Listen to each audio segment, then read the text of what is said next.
Salama. Salama. Hali. Amado.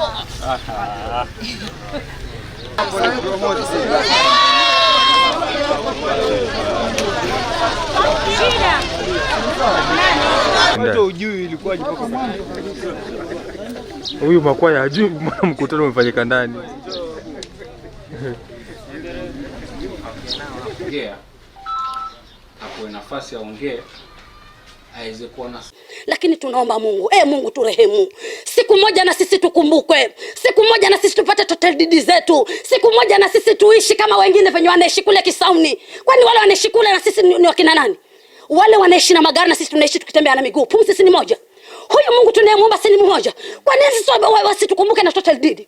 Kwa nini sisi wasituajalie na sisi stima? Watu sisi hata leo tunatumia sola vitavyo, bado tunahumira vitavyo mkopo. Lakini tumeyakubali yale tukijua siku ipo Mungu atatukumbuka. Kwani wale wanaoishi Kisauni wanaishi vipi? Wale wanaoishi kule Mtopanga wanaishi vipi? Wale wanaoishi barabara nzuri wanaishi vipi? Na sisi tunaishi vipi? Jihadharini na wanasiasa wanaochukua advantage.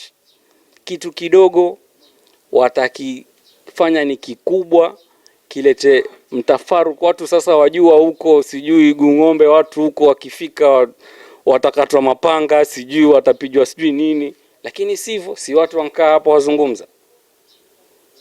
So tusiachukulie mambo mengine kisiasa.